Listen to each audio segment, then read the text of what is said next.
ये हिस्ट्री की प्रोफेसर हैं तो बहुत सारे रेफरेंस आएंगे, मैं बीच बीच में आपकी खातिर टोकूंगा। ये अंग्रेज जब हिंदुस्तान की हिस्ट्री को डॉक्यूमेंट करते थे तो क्या इसके पीछे इरादा होता था और उनकी मेथोडोलॉजी कितनी दुरुस्त थी? उनका नजरिया जो था, उन्होंने प्रॉब्लम ये है उनकी रिसर्च के साथ, उन्होंने पहले कंक्लूजन बना दिया। सारे पीरियड्स पर पर्याप्त ध्यान नहीं दिया गया है अभी हिस्ट्री में। जैसे आपने कहा कनिष्क का उतना जिक्र नहीं होता है। बिल्कुल, सबसे ज्यादा रिसर्च मुगल्स पे हुई, जैसे कि मुगल्स के अलावा कोई है ही नहीं, क्योंकि मंदिर उस समय में बहुत सारे रोल प्ले करता था। जैसे हम आज मंदिर को समझते हैं कि रिलीजियस हो, वो नहीं है। मंदिर एक इकोनॉमिक वो भी था, वहाँ मार्केट्स भी लगते थे, वीकली सामुदायिक केंद्र थे, ट्रेड भी करते थे, प्रोड्यूसर्स भी थे ट्रेड के, मतलब अपनी कारखाने रखते थे जहाँ पे मंदिरों के कारखाने। जी।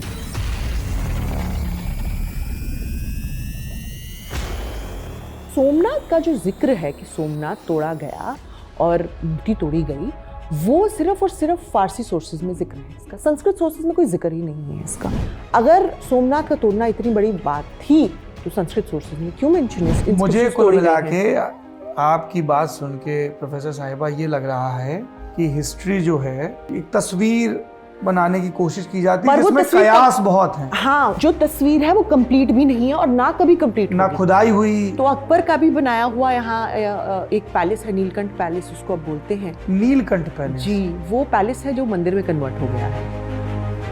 कन्वर्ट हो गया है मतलब उसको मंदिर बना दिया गया। जहाँ पे अशोक का प्रशस्ति मिला उसके नीचे उन्होंने अपना प्रशस्ति, उसके नीचे फिर समुद्रगुप्त का। जी, जबकि दोनों के बीच में कम से कम 700-800 बरस का फासला। हाँ, 500-600 बरस का फासला होगा। जी बिल्कुल। फिर उसके नीचे किसका है? जहाँ उसके नीचे अकबर का है। कमाल है। आपको फारसी आती है? हाँ, मुझे पढ़नी तो जरूर आती है। जर्द तो पीले को बोलते हैं ना? हाँ, तो बट गोल्डन पीला हाँ, वही उन्होंने सेम लगा लिया। नुकरा मतलब सिल्वर और जर मतलब गोल्ड। नुकरा फारसी। हाँ, क्या बात है। जो क्रिश्चियंस जो फौत हुए थे इसमें, उनको भी प्रॉपर बरियल दिया। फौत मतलब मौत? हाँ, मौत को फारसी में फौत कहते हैं। हाँ, फौत हुए। किसने बता दिया? किसी दीदबान ने, जो स्पाई होते हैं। दीदबान? जी, दीदबान। आज तो मैं हिस्ट्री के साथ साथ भाषा भी खूब सीख रहा हूँ। तो गुर्जर प्रतिहार जो डायनेस्टी थी, जो राजवंश था, उनका जो वर्चस्व था वो गुजरात में था, जो आज गुजरात जिसको तो गुजरात शब्द क्या गुर्जर से आया है? तैमूर को बड़ा वो था, उन्होंने लिखा, उन्होंने उनकी बात फेमस भी है कि अगर मेरी पावर को किसी को समझना है तो मेरी मॉन्यूमेंट्स को देखे। तैमूर के जो बेटे हुए शाहरुख, जिनका नाम था, तैमूर के बेटे का नाम था शाहरुख। जी, उन्हीं के नाम से फेमस हुआ है शाहरुख नाम। ओके। ऐतिहासिक रिसोर्सेज क्या बताते हैं? कहीं जिक्र है रूपमती का? नूरजहां बहुत बढ़िया शिकारी थी। उन्होंने 4 बाघों का 6 शॉट में शिकार कर दिया। मेरे लिए बड़ा अजीब सा हो गया है कि आए थे एक प्रॉब्लम सॉल्व करवाने और 12 अनसॉल्व प्रॉब्लम्स लेके जा रहे हैं। yes. जो ह्यूमन हिस्ट्री है वो कहीं ना कहीं ह्यूमन से ही बनी है, और अगर ह्यूमन सिर्फ एक धर्म की आइडेंटिटी लेके नहीं रखते, जैसे मेरी आइडेंटिटी एक महिला की भी है, मेरा एक धर्म भी होगा, मेरी एक रेस भी होगी, मेरी एक नेशनलिस्ट आइडेंटिटी भी है, वो सबका समागम मैं हूँ। तो हिस्ट्री में सबका समागम है, सारी आइडेंटिटीज का समागम है।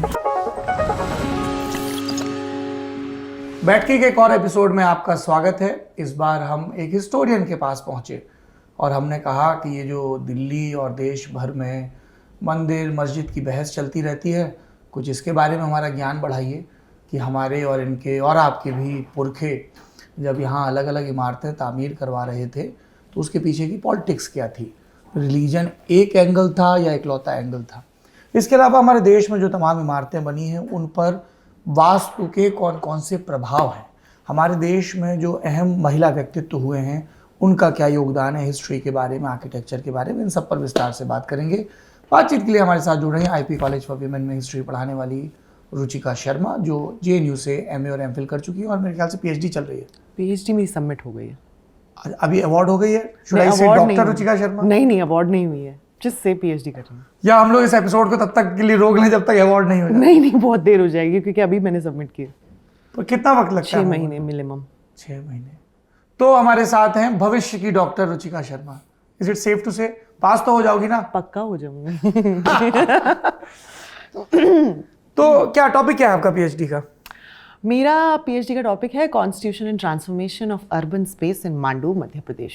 अब इसको थोड़ा हिंदी में बता दीजिए। हाँ, कि वहाँ का जो ताना बाना है अर्बन स्पेस जो है, जो भी मांडू। इमारतें बनी है, मांडू बहुत खूबसूरत इमारतें हैं। बहुत बहुत गॉर्जियस इमारतें हैं। मॉनसून में बहुत अच्छा लगता है, 3 महीने वहाँ बारिश अद्भुत होती है, वो बड़ा अद्भुत होता है। पर मेरी किस्मत ये है कि मैं कभी मॉनसून में वहाँ जा ही नहीं पाई। मैं 6 बार ही गई हूँ वहाँ पे, क्योंकि वहाँ फिर मेरा फील्ड वर्क नहीं हो पाता है मॉनसून में। आधी से ज़्यादा मॉन्यूमेंट्स बंद हो जाती तो आप जब आप डॉक्टर रुचिका हो जाएं तब एक दफा अपनी जरूर जाएंगे, पीएचडी की थीसिस के साथ जाइएगा। बिल्कुल जरूर है, एक बढ़िया सी फोटो बैकग्राउंड में वो दिख रहा है, अद्भुत दिखता है वो मॉनसून। बहुत बहुत। तो उसका जो इमारतें हैं उस पे मेरा है कि 1000 से लेके 1700 ईस्वी तक उसमें क्या चेंजेस आए, जो उसका जो बिल्ट अप एरिया है। थोड़ा अगर आप पहले हमारे दर्शकों को मांडू और वहाँ की हिस्ट्री के बारे में बता दें। देखिए, मांडू जो है उसकी सबसे पहले तो हमें 9th 10th सेंचुरी में एक इंस्क्रिप्शन मिलती है कि वो जो तब था गुर्जर प्रतिहार के अंडर था, पर वो उनकी कैपिटल, उनकी राजधानी नहीं थी। वो जो एरिया था गुर्जर प्रतिहार के अंडर, वो एरिया था एज अ सिटी था, इम्पोर्टेंट सिटी था, जिसको मंडप दुर्ग भी कहते हैं। मंडप दुर्ग। मंडप दुर्ग से मांडू बना, मंडप से मांडू बना। जी। मंडापिका दुर्ग भी और मंडप दुर्ग, ये 2 नाम हमें देखने को मिलते हैं। जी। फिर उसके बाद जब गुर्जर प्रतिहार का जो एरिया था, क्योंकि बहुत बड़ा एरिया कंट्रोल करते थे। एक सेकेंड, ये हिस्ट्री की प्रोफेसर हैं तो बहुत सारे रेफरेंस आएंगे, मैं बीच बीच में आपकी खातिर टोकूंगा। जब ये गुर्जर प्रतिहार कह रही हैं तो ये एक राजवंश जो है, डायनेस्टी है, उसका जिक्र कर रही हैं। So we have to break it down and make it more and more simple. Right, sorry to interrupt. Not at all. Yes. So Gurjara Pratihara जो डायनेस्टी थी, जो राजवंश था, जैसे आपने बिल्कुल सही कहा, उनका जो वर्चस्व था वो गुजरात में था, जो आज गुजरात जिसको तो गुजरात शब्द क्या गुर्जर से आया है? हाँ जी, बिल्कुल। उसको गुर्जर राष्ट्र भी कहते थे, जो प्राकृत में राष्ट्र इस राष्ट्र का प्राकृत। अच्छा, तो गुर्जर प्राकृत एक पुरानी भाषा है, ये पाली प्राकृत। जब आप बौद्ध काल के, मौर्य काल के बहुत सारे अभिलेखों को पढ़ेंगे तो इस भाषा की जरूरत पड़ेगी। जी, बिल्कुल। तो संस्कृत का जो सिंप्लीफाइड वर्जन, उसमें से कई सारी प्राकृत है, जैसे मगधी भी एक प्राकृत ही है जिसको मगही भी कहते हैं आज। तो गुर्जर राष्ट्र जो था वो गुर्जरों का देश जिसको कहते हैं, और उससे बना गुजरात। उससे गुजरात बना है। तो ये जो गुजरात एरिया था, जो मध्य प्रदेश एरिया था और जो राजस्थान एरिया था, वो सारा कंट्रोल करते थे गुर्जर प्रतिहार। तो जब ये एम्पायर ब्रेक हो गया तो उसमें काफ़ी छोटे छोटे छुटपुट राज्य आ गए, और जो ये मध्य प्रदेश का एरिया था उस पर वर्चस्व हुआ पारामारों का। तो परमार, जिनको परमार भी कहते थे। जी। तो जो परमार राजपूत थे, उनका उस समय उनको राजपूत नहीं कहा जाता। राजपूत जो टर्म है 16वीं शताब्दी में आया है, अगर आप चाहेंगे तो उसमें भी हम बहस कर लेंगे। पर उस समय सिर्फ वो अपने आप को परमार राजवंश बोलते थे। भोज जो सबसे उनके फेमस है, राजा भोज। तो उनका जो राजधानी थी वो धार करके थी। धार जो एक जगह है वहाँ पर, काफ़ी इंपॉर्टेंट जगह है, जहाँ पर भोजशाला भी है, जो अभी काफ़ी विवाद में रही है, जिनको भोज का स्कूल माना जाता है। तो उसके पे एक अलग कहानी है। तो वहाँ पे भी जो मंडापिका दुर्ग था वो एक सिर्फ सिटी थी। फिर उसके बाद पारमारों से युद्ध किया खिलजी की फोर्सेस ने, क्योंकि खिलजी जो थे वो निकले थे पूरी ऑलमोस्ट पूरी इंडिया को कैप्चर करने के लिए। और ये आए कहाँ से थे खिलजी? खिलजी जो अलाउद्दीन खिलजी जो आए थे, वो अलाउद्दीन का तो वो फिल्म में तो दिखाया, उसका चाचा आया था ना। हाँ, जलालुद्दीन। जी। जलालुद्दीन खिलजी जो थे अफगान थे, और वो जो थे वो कैकूबाद के लिए काम करते थे। कैकूबाद जो थे बलबन के ग्रैंडसन थे। बलबन जो थे रजिया के स्लेव थे, वो बंदगान। जी। तो रजिया के बाद फिर बलबन का शासनकाल। हाँ जी, रजिया के बाद नासिर के बाद बलबन का। 1260 से। तो बलबन के जो ग्रैंडसन थे कैकूबाद, उनके लिए काम करते थे जलालुद्दीन खिलजी, उनकी सोल्जर थे। और उसके बाद ऐसे इंसेप्शन जैसा कि कुतुबुद्दीन भी स्लेव, फिर उनके बाद बलबन उनके, और ये उनके लिए काम करते थे, सब अपने अपने दासों को सत्ता। हाँ, नहीं, दासों को सत्ता देते नहीं थे, दास चली गई। हाँ, ले ली उन्होंने। हाँ, पर जलालुद्दीन खिलजी दास नहीं थे, क्योंकि जो बंदा है वो एक मिलिट्री स्लेव का टाइटल होता है, वो बड़ा स्पेसिफिक टाइटल होता है। वो सिर्फ 2 ही रूलर थे जो बंदे थे, जैसे कि इल्तुतमिश और बलबन, वो जो थे। बंदा का मतलब होता है मिलिट्री स्लेव। जी। ये आजकल जो चलता है यार, ये बंदा बड़ा मस्त है।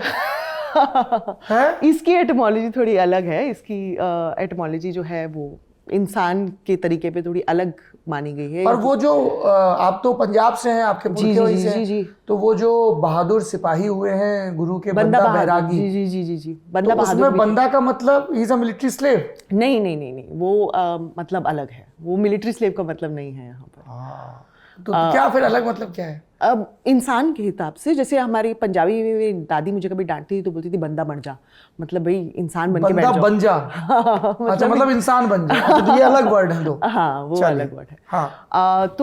जो ये बलबन थे और इल्तुतमिश थे, ये बंदगान के कैटेगरी में आते थे। इनको बाकायदा खरीदा जाता था स्लेव मार्केट से। पर जलालुद्दीन खलजी अलग थे, वो एक नोबल फैमिली को बिलोंग करते थे। अलाउद्दीन खलजी भी नोबल फैमिली को बिलोंग करते थे। और रहने वाले अफगानिस्तान के थे। हाँ जी, वहाँ पे एक एरिया है खलाज करके, खलाज। हाँ, वहाँ से आते हैं, इसलिए खलाजी बोलते हैं इनको। अच्छा, खलाजी से फिर खिलजी बना। हाँ, खलाजी भी बोलते हैं, खलजी भी बोलते हैं, खिलजी भी बोलते हैं। ओके। प्रॉब्लम ये है कि जब आप लिखते हैं तो नुक्ता नहीं लगाते हैं, तो वो खुलजी भी हो सकता है। तो जो छोटे ऊ का या छोटी ई की मात्रा जब आप लिखते हैं तो नहीं लगाते हैं, तो खलजी भी बोल सकते हैं, खिलजी भी बोल सकते हैं। तो अलाउद्दीन खलजी ने ये एक बड़ा एम्बिशियस प्रोजेक्ट रखा था कि वो जाके काफ़ी सारी जगहों को अपने सल्तनत में ले आएंगे। तो वो यहाँ भी पहुँचे। उनके एक गवर्नर थे आइनुल मुल्क मुल्तानी करके, मांडू पहुंचे जी। उन्होंने अपने एक गवर्नर को भेजा, आइनुल मुल्क मुल्तानी उनका नाम था। आइनुल मुल्क इनका टाइटल था। आइनुल मुल्क मीन्स मुल्क की आंखें। आइनुल मुल्क, हाँ जी, मुल्क के जो आंखें, मुल्क के जो दीद हैं, उनको टाइटल मिला था। तो और वो मुल्तान से आए थे, तो उनका नाम, मतलब एटिमोलॉजी उनकी जो टोपोनिम था, जिसको जगह के नाम पे, जैसे दहलवी, बरेलवी, तो हाँ, ऐसे अभी तक वो मुल्तानी कल्चर चला रहा है। जी जी जी। तो आइनुल मुल्क मुल्तानी अपनी फोर्सेस लेके गए मांडू, और उन्होंने वहाँ महालक देव से लड़ाई की, जो पारामार राजा थे। और उनको किसी दीदबान ने बता दिया कि मांडू के किले में कैसे घुसना है। तो पहले तो वो गए, किसने बता दिया? किसी दीदबान ने, जो स्पाई होते हैं। दीदबान? जी, उनको दीदबान कहते आज तो मैं हिस्ट्री के साथ साथ भाषा भी खूब सीख रहा हूँ। दीदबान मतलब स्पाई। हाँ जी, तो उनके दीदबान ने उनको बता दिया कि मांडू किले में कैसे घुसना है। खुसरो ने इसका बहुत अच्छा वर्णन किया है, क्योंकि अमीर खुसरो ने, जी जी, अमीर खुसरो ने एक पूरी किताब लिखी है, खैज़नुल फुतू, विच मीन्स की ट्रेजर्स ऑफ विक्ट्री। खैज़न से वर्ड खजाना आया है, फुतू से फतेह आया है वर्ड। तो खैज़नुल फुतू में उन्होंने लिखा है, उन्होंने पूरा मांडू के किले का वर्णन किया है कि वो इतना हाई था, क्योंकि मांडू हिल पे है, वो इतना हाई था कि जितना आकाश में आपकी आंख उठे उतना मांडू का किला। तो उसको तोड़ पाना बड़ा मुश्किल था। तो फिर दीदबान ने जब उनको बता दिया कि कैसे अंदर पहुंचना है, कोई इसका खुफिया रास्ता है, तो उन्होंने अंदर पहुंच के इस पे कैप्चर कर लिया। तब भी मांडू राजधानी नहीं थी, धार ही राजधानी थी। फिरोज तुगलक, मोहम्मद तुगलक का किला बना है धार पे। तो वो लोग आके धार को ही किला बनाए, क्योंकि मांडू में पानी की स्कार्सिटी थी, तो मांडू एरिया बड़ा ही ऐसा ही माना जाता था, इम्पोर्टेंट नहीं माना। फिरोज तुगलक के काफ़ी सारे गवर्नर्स थे, उनमें से एक थे दिलावर खान। दिलावर खान का टाइटल था, और दिलावर खान को मिला मांडू, और मांडू का जो एरिया, धार वाला जो एरिया था, गवर्न करने के लिए। तो उन्होंने यहाँ पे गवर्न करना शुरू किया। उनकी भी कैपिटल काफ़ी समय तक धार थी, पर वो मांडू को भी मेंटेन करते रहते थे। वहाँ पे उनका एक मस्जिद भी है, दिलावर खान मुहरीज़ मस्जिद। और ये सब हो रहा है 14th सेंचुरी में? ये सब 14th सेंचुरी के एंड में हो रहा है। जब तीमूर बस आए ही थे दिल्ली में, दिल्ली को सैक करने के लिए 1390 के करीब जब तीमूर आए थे। तैमूर? हाँ, तैमूर तिमूर भी बोलते हैं, तैमूर लंग। हम लोगों ने हिंदी में ऐसे ही पढ़ा है। पोलियो था उनको, तो इसीलिए वो लेम थे। हाँ, नहीं, तो पोलियो था इसलिए क्या थे? इसलिए लेम थे, वो लंग थे, एक पैर में उनका। अच्छा, इसलिए और तैमूर लंग बोलते हैं, तो वो अपमानजनक शब्द है। हाँ, अपमानजनक शब्द। लंगड़ा राजा बोल दिया जाए किसी को, है? हाँ जी, हाँ जी। जैसे तो रंजीत सिंह को लंग, काणा राजा भी बोलते हैं ना, उनकी आंख में एक। हाँ हाँ, महाराजा। और ये कहाँ से आया था तैमूर? ये आए थे समरकंद से। समरकंद? जी जी जी जी, वो उनकी सेंट्रल एशिया। जी, वो उनकी कैपिटल थी। वो उनकी भी कहानी बहुत ही मज़ेदार है। वो छोटे से रूलर थे, छोटे से रूलर क्या, वो छोटे से सिपा सलार थे किसी रूलर की आर्मी में, और फिर वहाँ से फिर उन्होंने अपनी छलांग लगाई और बहुत बड़े बादशाह बने। वो उन्होंने बहुत बड़ी बड़ी इमारतें बनवाई हैं। उनकी एक कहानी जो मैं अपने स्टूडेंट्स को बहुत बताती हूँ, वो ये है कि उनको अपने लिए मकबरा बनवाना था तीमूर को। तो उन्होंने, ये सब राजा जीते जी अपने कफन दफन के इंतजाम में लग जाते थे। इंतजाम में लग जाते थे बिल्कुल। पता नहीं बाद वालों को भक्तों ने बनाया औरंगजेब के अलावा औरंगजेब की जो ग्रेव है खुलदाबाद में इतनी छोटी है, आपको नहीं बताया जाएगा कि औरंगजेब की ग्रेव है, आपको पता ही नहीं चलेगा कि औरंगजेब की ग्रेव है। ये खुलदाबाद कहाँ पर था? खुलदाबाद औरंगाबाद के बिल्कुल बगल में। वहाँ पे बड़े सारे सूफी सेंट दफन हैं, बड़ा ही अच्छी जगह मानी जाती है, संतों की नगरी मानी जाती है वो। और वहीं पे वन ऑफ द कब्रेज इज औरंगजेब। बस अगर आप वहाँ पे छोटा सा प्लांट वगैरह सा उग रहा है वहाँ पे, किसी को नहीं पता कि किसकी ग्रेव है, लोग आके चले जाते हैं। औरंगजेब की औलादों ने ये जब करते हैं कि हमारे नहीं, औरंगजेब खुद ही नहीं चाहते थे, क्योंकि माना जाता है ऐसा कि जितनी इनसिग्निफिकेंट ग्रेव हो उतना ही आपको सवाब, जो ब्लेसिंग्स जिसको कहते हैं, मिलता है इस्लाम में। अच्छा, तो इसीलिए वही करके औरंगजेब ने छोटी ग्रेव। ये सब तो भटकते रहे होंगे फिर शाहजहां वगैरह है, हजारों आदमी रोज जाता है देखने। हाँ नहीं, ऐसी तो फिर कैसी कितनी चीज़ें, जैसे अब पेंटिंग नहीं अलाउड है तो उन्होंने पेंटिंग भी की है। तो ऐसे कहीं ना कहीं, क्योंकि वो राजा हैं तो उनको एक अपना स्टेटस मेंटेन करना होता था, तो मकबरे बनवाते थे वो। तो तैमूर ने अपना मकबरा बनवाने के लिए अपने जो आर्किटेक्ट, जिसको मीमार कहते हैं, मीमार उनको बोला कि आप मुझे प्लान्स बना के दीजिए, मुझे बहुत बड़ा मकबरा बनवाना है। तो उन्होंने एक बड़े से मकबरे का प्लान बना के दिया। उन्होंने कहा नहीं, इससे बड़ा। तो उन्होंने फिर एक और प्लान बना के दिया, इससे भी बड़ा। तो उन्होंने बोला कि सर ये जो है गिर जाएगा आपका मकबरा, आप मत बनवाइए इतना बड़ा। तो उन्होंने कहा नहीं, मुझे इतना ही बड़ा बनवाना है। और वही हुआ, उन्होंने बनाया और 6 महीने बाद वो गिर गया। और उनके जीते जी गिर गया। उनके पास कोई ऑप्शन नहीं था, वो उसी में दफन हो गए फिर। अच्छा, तो उन्होंने फिर उसके ऊपर अब डोम बनवाया है, वेरी रिसेंट। हाँ, तो तैमूर को बड़ा वो था, उन्होंने लिखा, उन्होंने उनकी बात फेमस भी है कि अगर मेरी पावर को किसी को समझना है तो मेरी मॉन्यूमेंट्स को देखे। तो उन्होंने मॉन्यूमेंट्स बनवाई ही अपनी एक पावर की विजन से थी कि मेरी जितनी बड़ी मॉन्यूमेंट होगी उतना ही बड़े लोगों को मेरी पावर दिखेगी। और तैमूर की बनाए खूब इमारतें अभी हैं, बहुत हैं, बहुत सुंदर इमारतें हैं। तैमूर के जो बेटे हुए शाहरुख, जिनका नाम था, तैमूर के बेटे का नाम था शाहरुख जी, उन्हीं के नाम से फेमस हुआ है शाहरुख नाम। ओके। तो उन्होंने फिर बड़ी सारी इमारतें बनवाई, उनकी बड़ी प्रोजेनीज ने बड़ी सारी इमारतें बनवाई हैं वहाँ पे। ईरान तो मतलब मैं कब से जाने का सोच रही हूँ, पर ईरान में कभी कंडीशंस ठीक नहीं होते हैं, कभी कोविड आ जाता है, तो मेरा ईरान का टूर बहुत पोस्टपोन हो गया है। तो जब ईरान जाते हैं ऐसे टूरिस्ट हिस्ट्री के लिए, क्योंकि वहाँ तो बड़ी, अभी मैं देख रहा था पिछले दिनों किसी ने बैडमिंटन या पता नहीं कौन सा टूर्नामेंट जीता, भारत की लड़की थी, तो बोला कि मेडल लेना है तो वो स्कार्फ बांधना पड़ेगा सर पे। वो हो सकता है करना पड़े, इस तरह की बंदिशें बहुत हैं। हाँ बंदिशें हैं, पर आप जा सकते हैं टूरिज्म के लिए, बंदिशों को मान के आप जा सकते हैं टूरिज्म के लिए। तो जब तैमूर आए थे, बस उसी के समय ये सब हो रहा है। दिलावर खान घुरी मांडू में है, और उन्होंने फिर जब उन्होंने देखा कि दिल्ली सल्तनत कोई खास ज़्यादा पावरफुल नहीं रही अब, तो उन्होंने अपने आप को इंडिपेंडेंट डिक्लेयर कर दिया। और उनके बेटे थे होशंग घुरी, अल्प खान नाम था, उन्होंने बाद में अपना नाम होशंग घुरी रख दिया टाइटल। उन्होंने मांडू को बनवाना शुरू किया, क्योंकि जब दिलावर खान घुरी दिल्ली सल्तनत के अधीन थे, तब उन्होंने दिल्ली सुल्तान को धार में बुलवाया था एज अ गेस्ट। और अल्प खान को इस बात से गुरेज नहीं थी, उन्होंने कहा कि ये मुझे नहीं पसंद कि मेरा जो फादर है अभी भी अधीन है दिल्ली सुल्तान की तो कोई खास पावर नहीं है। तो रूठ कर नाराज़ होकर मांडू चले गए थे। तो उन्होंने फिर मांडू को अपना बेस बनाना शुरू किया, और राजधानी शिफ्ट हो रही थी अब जी। और उन्होंने मांडू को एज अ डिफेंस की तरह रखा कि यहाँ पर तब आया जाएगा जब कभी धार हमसे कैप्चर होकर। धार जो है प्लेन एरिया पे है, मांडू जो है हिल पे, तो नेचुरल बैकअप प्लान, हाँ बैकअप प्लान, उसकी नेचुरल डिफेंसेस बड़ी अमेजिंग है। उन्होंने वहाँ पे बड़े अच्छे अच्छे गेट्स भी बनाए, तारापुर गेट करके एक है जिसमें 2 तरीके के गेट हैं, कि अगर यहाँ से आर्मी एंटर कर रही है तो वहाँ जो आपकी आर्मी खड़ी है उसको पहले ही पता लग जाएगा आर्मी यहाँ से आ रही है, और वो हाइट पे है तो आप पहले ही वहाँ पे तीर बरसाना शुरू कर देंगे। तो ऐसे मतलब मांडू बना। और फिर उसके बाद मालवा सुल्तान ने, उनके बाद उनके एक सर्वेंट थे, उनका जो बेटा था महमूद खिलजी, वो सबसे इम्पॉर्टेंट हुआ। उन्होंने जामा मस्जिद बनाया, वहाँ पर मदरसा बनाया, उन्होंने वहाँ एक हॉस्पिटल भी बनाया। वो अभी तक के आई थिंक हमारे दूसरे या तीसरा हॉस्पिटल है जो हमको पता लगा है कि सब कॉन्टिनेंट में बना था, क्योंकि हमको ज़्यादा, जिसको दारुशिफा भी कहते हैं, हमको पता नहीं है कि ज़्यादा दारुशिफा बने हैं। दारुशिफा जो जहाँ शिफा मिलती हो, दार वही दर से वर्ड आया है, और दारू भी उसी से आया है। हाँ, दवा दारू वहीं से आया, वर्ड दवा दारू वाला दारू वही लिकर वाला दारू। हाँ, बट बाद में उसका लिकर वाला मीनिंग हो गया। पहले तो मतलब लिकर इस्तेमाल भी करते थे ना दवाइयाँ बनाने में, होम्योपैथी में अभी भी वो। बिल्कुल।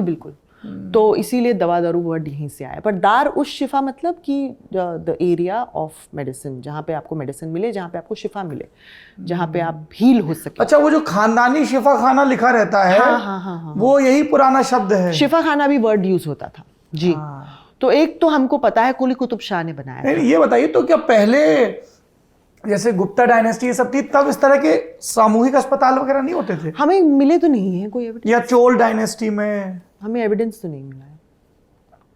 तो तब क्या कोई बीमार है तो सीधे वैद्य जी के घर जाओ और अपने घर पे इलाज करवाओ? या फिर हो सकता है मंदिर की एक एक्सटेंशन हो सकती है शिफा खाना, क्योंकि मंदिर उस समय में बहुत सारे रोल प्ले करता था। जैसे हम आज मंदिर को समझते हैं कि रिलीजियस हो, वो नहीं है। मंदिर एक इकोनॉमिक वो भी था, वहाँ मार्केट्स भी लगते थे, वीकली सामुदायिक केंद्र थे जी, कम्युनिटी सेंटर्स थे, वहाँ मार्केट्स लगते, हाट लगते थे वहाँ उसको टैक्स भी किया जाता था। चोल साम्राज्य, जो विजयनगर साम्राज्य है, वो जोड़ी सुलवरी करके ऐसे टैक्सेस लगाते थे टेम्पल पे।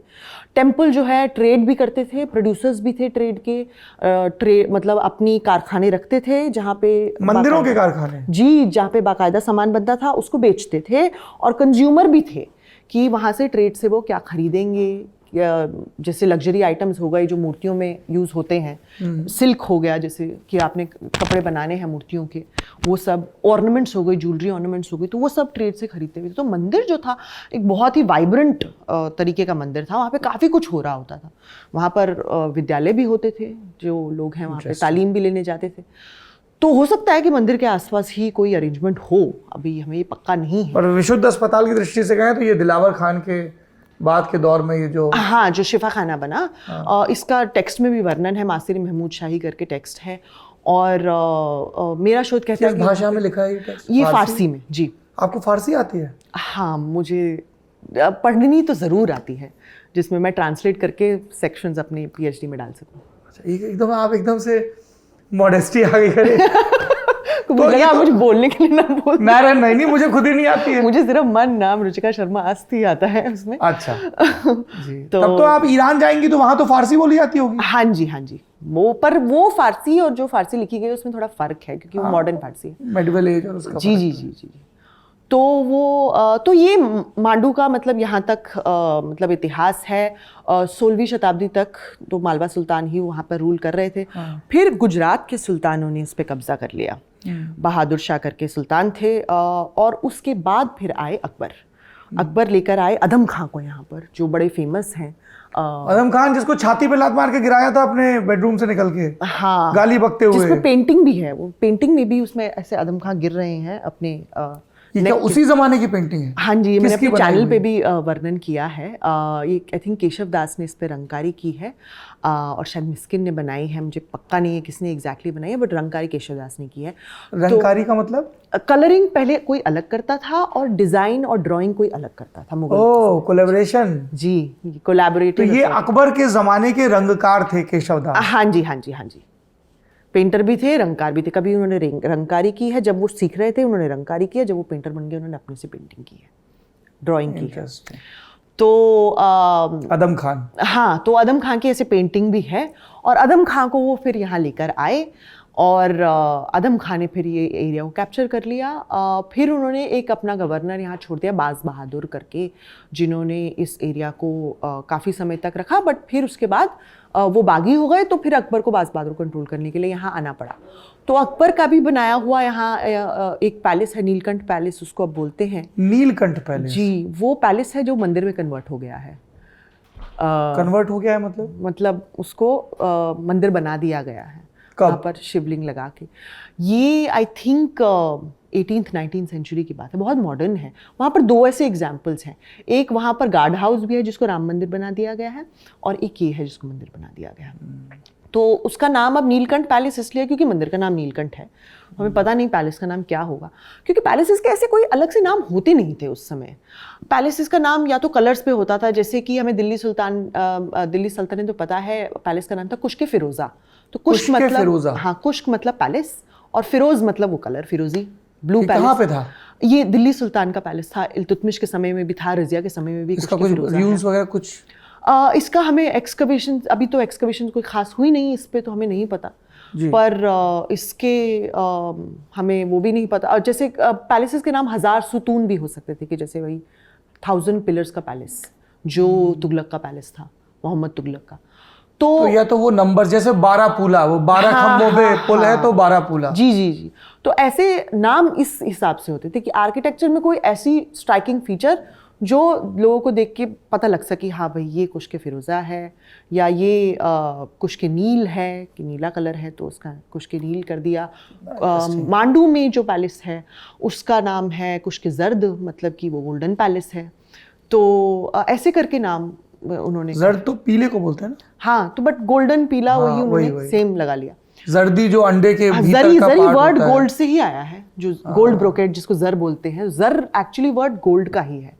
नुकरा मतलब सिल्वर और जर मतलब गोल्ड, नुकरा फारसी। हाँ, क्या बात है। कितना कुछ है दुनिया में जानने को। जी। तो जरी जो गोल्ड ब्रोकेट है वो वर्ड जर से ही आया है। ये तो मांडू का इतिहास रहा।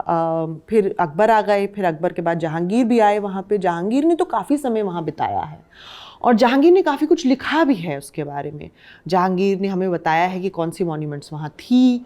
उन्होंने नूरजहाँ का वर्णन किया है कि नूरजहाँ ने यहाँ पर बाघ का शिकार किया और उन्होंने नूरजहाँ ने? जी बिल्कुल। ये मैंने नूरजहाँ पे एक बायोग्राफी पढ़ी, उसमें भी बड़े विस्तार से है। हाँ। मतलब ऐसे कि हिंदुस्तान की मुगल क्वीन और वो उसकी सबसे अहम पहचान क्या है कि साहब शिकारी बहुत कमाल की, बहुत कमाल की शिकारी थी वो। वहाँ एक पेंटिंग भी है, हमें पक्का नहीं है कि वो नूरजहाँ की है कि नहीं, पर उसमें एक औरत है जिन्होंने मस्कट पकड़ी हुई है, एक गन होती है एक तरीके की, वो पकड़ी हुई है और लोग मानते हैं कि वो नूरजहाँ की है, पर हमें पक्का नहीं है वो किसकी है। तो नूरजहाँ बहुत बढ़िया शिकारी थी। उनका और जहांगीर अपनी किताब में, अपनी ऑटोबायोग्राफी में लिख रहे थे। जहांगीरनामा में उन्होंने लिखा है कि उन्होंने 4 बाघों का 6 शॉट में शिकार कर दिया और हाथी के ऊपर बैठ के। और मुश्किल होता है क्योंकि हाथी जब शेर को देखता है, बाघ को देखता है, थोड़ा सा विचलित हो जाता है, तो निशाना साधना ज़रूरी, मतलब आसान नहीं है। पर नूरजहाँ ने मतलब सिर्फ 6 शॉट्स में सिर्फ 2 ही उनके मिस हुए, 4 हिट हो गए उनके, क्योंकि उन्हें 4 बाघ को ढेर कर दिया था। तो उसके लिए वो इतने खुश हुए कि वहाँ पर जो उनके पोएट थे उन्होंने कहा कि 2 नूरजहाँ, ये इंग्लिश में मैंने पढ़ा है, 2 Nurjahan be in form a woman but in the ranks of men she is a tiger slayer. तो मतलब वैसे वो औरत मानी जाती है, पर अगर उनको मर्द का दर्जा दिया जाएगा तो उनकी रैंक्स में वो टाइगर स्लेयर मानी जाएंगी, जिन्होंने बाघ का शिकार किया। जीओटी में किंग स्लेयर था, इसमें टाइगर स्लेयर है। नूरजहाँ पे एक जीओटी की तरह ही शो बनना चाहिए। लिखी है जी हाँ जी, मैंने एक शॉर्ट उनका लिखा था। एक किताब आई थी जगरनॉट बुक्स की, इक्वल इंडियन वाइब्स। ये सिर्फ ई कॉपी थी, किंडल वर्जन था, ई कॉपी है, छप के नहीं आई। इक्वल इंडियन हाव्स करके है। उसमें मैंने 2 लिखी थी, एक तो सावित्रीबाई फुले पे और एक ये नूरजहाँ पे। तो नूरजहाँ का भी मांडू में इतिहास है, जहांगीर का तो है ही। जहांगीर ने 3 लाख रुपए स्पेंड किए थे रिपेयर करने को मांडू की मॉन्यूमेंट्स पे, वो भी उन्होंने लिखा है बाकायदा। वो किस महल में रहे उन्होंने वो भी बहुत अच्छे से उसका वर्णन किया है। उनकी शायद एक पेंटिंग भी है जहाँ पे वो मांडू में है। तो यहाँ तक तो हमें काफ़ी अच्छे से इतिहास पता लगता है। 700 साल का, कहाँ से हमने शुरू की थी बात, कहाँ तक, गुर्जर प्रतिहार से, और हम जहांगीर तक आ गए। जी, तो यहाँ तक तो हमें पता लगता है। शाहजहाँ का भी नाता है, पर वो आके रहे नहीं जहांगीर जितना ज़्यादा यहाँ पर। औरंगज़ेब भी थे, पर औरंगज़ेब के समय में मांडू उन्हीं के पास था। बट उसके बाद फिर ये होलकर वगैरह में चला गया। जो अहिल्याबाई होलकर ने भी फिर काफ़ी कुछ बनाया इस एरिया में। मांडू में खासकर उन्होंने कुछ खास नहीं बनाया है, पर धार में उन्होंने बनाया है, माहेश्वर में बनाया है। माहेश्वर तो राजधानी थी। जी जी जी जी जी। तो ये तो है मांडू का इतिहास। कमाल है। आपने वो कहानी नहीं सुनाई बाज बहादुर और रूपमती वाली? हाँ, वो कहानी है, मतलब क्योंकि उस कहानी में अब जो ट्विस्ट आ गए हैं वो बड़े ही दिलचस्प ट्विस्ट हैं कि रूपमती जो थी हिंदू थी और बाज बहादुर मुस्लिम थे, और एक कॉन्क्वेस्ट की स्टोरी आ गई है। पर मैं तो मांडू 2016 से विज़िट कर रही हूँ रेगुलरली। तो जब मैं 2016 पहली बार गई थी तो मुझे बहुत अलग कहानी सुनाई थी कि बाज बहादुर और रूपमती का इश्क था। इसमें कोई हिंदू मुस्लिम तब एंगल नहीं था, और दोनों का इश्क शुरू हुआ म्यूज़िक के इश्क से। तो उन्होंने पूरी एक उस गाइड ने मुझे पूरी एक पोजीशन दिखाई कि यहाँ रूपमती बैठती थी और वहाँ बाज बहादुर बैठते थे और वो यहाँ से गाती थी, तो उसका वो जो सानी मिर्ज़ा है गज़ल का वो वहाँ से गाते थे और फिर ऐसे करके you know there was a war of words, you know नज़्में का मतलब जो नज़मों का आदान प्रदान होता था। और फिर ऐसे ही उनका इश्क परवान चढ़ा और उनकी शादी भी हो गई थी उनसे। बाद में जब अदम खां आए तो फिर एक और भी स्टोरी है कि उन्होंने रूपमती को बोला कि आप हमारे से शादी कर लीजिए, ये वो। किसने बोला? अदम खान ने। हाँ, तो उनकी एक अलग स्टोरी है। तो रूपमती ने बोला कि नहीं, मैं मरना पसंद करूंगी, मैं तुमसे शादी करना पसंद नहीं करूंगी। उनकी बाज बहादुर से शादी हो रखी थी? हाँ, उनका शायद बाज बहादुर से प्रेम था या शादी हो रखी थी, जो भी था। तो फिर उन्होंने जो है आदम खां को बोला कि मैं तो नहीं करूँगी, और उन्होंने शायद सुसाइड कर लिया, ये कहानी है। और फिर आदम खां देखते रह गए शायद, जो कि स्टोरी मैच नहीं करती, क्योंकि बाज बहादुर जो थे बाद में अकबर के भी गवर्नर बन गए थे, बाज बहादुर जिंदा थे। तो मुझे पता नहीं रूपमती की स्टोरी, ये तो गाइड की स्टोरी है। ऐतिहासिक रिसोर्सेज क्या बताते हैं? कहीं जिक्र है रूपमती का? कोई जिक्र नहीं रूपमती का। रूपमती का जिक्र सबसे पहले हुआ है एम.एल. क्रम्प की एक किताब है, लेडी ऑफ द लोटस करके, वो ब्रिटिश थे, उन्होंने आके लिखी है, और वहीं पे सबसे पहले रूपमती का वर्णन है। उससे या ऐसा भी हो सकता है कि वो, हम लोग हिस्ट्री के कई स्ट्रीम्स में देखते हैं रुचिका, कि वो लोगों की कहानियों में है, किंवदंतियों में है, किंवदंतियों में है, और बहुत बाद में उसको डॉक्यूमेंट किया गया। हाँ, हो सकता है। पर ये क्योंकि इतनी बाद में डॉक्यूमेंट किया है, और डॉक्यूमेंट भी किसने किया है, जिनकी जो सोर्सेज हैं उनको हम थोड़ा सा मतलब, हाँ, थोड़ा सा उनको सस्पिशियस तरीके से देखते हैं। तो ये अंग्रेज जब हिंदुस्तान की हिस्ट्री को डॉक्यूमेंट करते थे तो क्या इसके पीछे इरादा होता था, और उनकी मेथोडोलॉजी कितनी दुरुस्त थी? क्योंकि मैं देखता हूँ कि आज की ज्यादातर जो हिस्ट्री की बहसें हैं उसमें अच्छा फलाने ने ये लिखा, राजस्थान की आप बात करो तो कर्नल टॉड, सीधे वही रेडीमेड रेफरेंस है, उसके पहले कोई रेफरेंस नहीं, और जो है भी उनको मेन स्ट्रीम लाया नहीं गया। थोड़ा इस पे बताइए। देखिए, जो अंग्रेज थे उन्होंने जो भी लिखा है, वो उनका नज़रिया जो था, उन्होंने, प्रॉब्लम ये है उनकी रिसर्च के साथ, उन्होंने पहले कंक्लूजन बता दिया, जो कि अच्छी रिसर्च मानी नहीं जाती है। रिसर्च होनी चाहिए, पहले आप क्वेश्चंस रखें, फिर आप कंक्लूजन पे आए। उनका कंक्लूजन सेफ था, ये कंक्लूजन था कि जो मुस्लिम थे वो ख़राब हैं, और उन्होंने यहाँ पर कब्जे किए और उन्होंने मंदिर तोड़े, क्योंकि उनको क्रूसेड्स की मेमोरी थी। क्रूसेड्स में भी उनको लगता है यही हुआ। आपको बताना पड़ेगा दर्शकों, हाँ, क्रूसेड्स जो है 10th 11th सेंचुरी के जो वॉर्स हुए थे, थ्री वॉर्स हुए थे क्रिश्चियंस और मुस्लिम्स के बीच में, जेरूसलम के कंट्रोल के लिए। जेरूसलम है, तो वॉर में कहाँ से आते, थोड़ा विस्तार से बताइए। हाँ, जो क्रिश्चियंस थे वो पोप उनको लीड करते थे। इटली से आते थे? कभी इटली से, कभी स्पेन से। तो वो बेसिकली क्रिश्चियन फोर्स थी, और उन्होंने मुस्लिम, क्योंकि उस समय मुस्लिम्स का वर्चस्व हो गया था जेरूसलम पे भी, स्पेन पे भी, अंदलूस पे भी, ये सारी जगहों पे काफ़ी, रोम तो उन्होंने पहले कैप्चर कर ही लिया था अब्दुल मलिक के समय में, तो ये सारी एरिया में उनका कैप्चर हो गया था। तो ये माना जाता था थ्रू क्रिश्चियंस कि ये कहीं ना कहीं हमारे होली प्लेस का कैप्चर है और हमको अपना होली प्लेस बचाना है, तो ये रिलीजियस वॉर हो गया है। तो एक तरफ से ईसाई सेना, एक तरफ से मुस्लिम सेना, और वो जो टकराती थी उसको क्रूसेड कहा। हाँ, कितनी लड़ाइयाँ हुई हैं? 3 लड़ाइयाँ हुई, 2 में मुसलमान जीत गए थे। जो फाइनल लड़ाई हुई सलादिन के, और सलादिन मेरे बहुत खास, मतलब मुझे हिस्ट्री में कैरेक्टर बहुत खास लगते हैं वो, उनकी बहुत रीजंस है काफ़ी खास होने के, बट एक रीज़न जो मुझे बहुत अच्छा लगता है वो ये है कि सलादिन ने जीतने के बाद ये कह दिया था कि जो ये होली प्लेस है ये सबके लिए ओपन है, आप कोई भी हैं आप आ सके। ये हमने जब जस्ट बिकॉज इसको कैप्चर कर लिया, इसका मतलब ये नहीं है कि यहाँ पर क्रिश्चियंस नहीं आ सकते, ईसाई नहीं आ सकते, अपने जो जेरूसलम पे उनके स्ट्रक्चर्स बने हैं उनको, उनमें पूजा करने के लिए आप बिल्कुल आ सकते हैं, बाकायदा आ सकते हैं। और उन्होंने जो क्रिश्चियंस जो फौत हुए थे इसमें, उनको भी प्रॉपर बरियल दिया। फौत मतलब मौत? हाँ, मौत को फारसी में फौत कहते हैं। हाँ, फौत हुए। हाँ, तो जो फौत हुए थे उनको भी उन्होंने यहाँ पर बेरियल दिया प्रॉपर, कि उनको दफनाया जाए। अपनी फोर्सेस को तो दिया ही दिया उन्होंने। तो ये 2 क्रूसेड हो गए, और तीसरा कौन जीता था?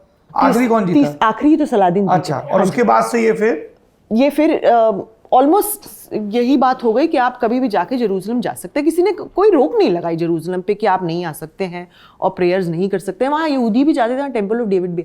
तो वहाँ पर तीनों धर्म के हैं। वहाँ पर अलक्सा मस्जिद है जो मुसलमानों का है, इनका क्रिश्चियंस का चर्च है वहाँ पर, और टेम्पल ऑफ डेविड। इसके बारे में हम लोगों ने बहुत विस्तार से, जेएनयू से ही हैं, SIS से प्रोफेसर मुश्ताक जी जी जी जी जी, तो उन्होंने आके एक दिन 2-2.5 घंटा बड़ा तसल्ली से हम लोगों को जी इजराइल समझाया था। हम लोग मास्टर क्लासिक प्रोग्राम करते हैं। अच्छा अच्छा, हाँ जी हाँ जी। तो वो फिर कभी कोई ऐसी रोक लगी नहीं उसके बाद इस पे।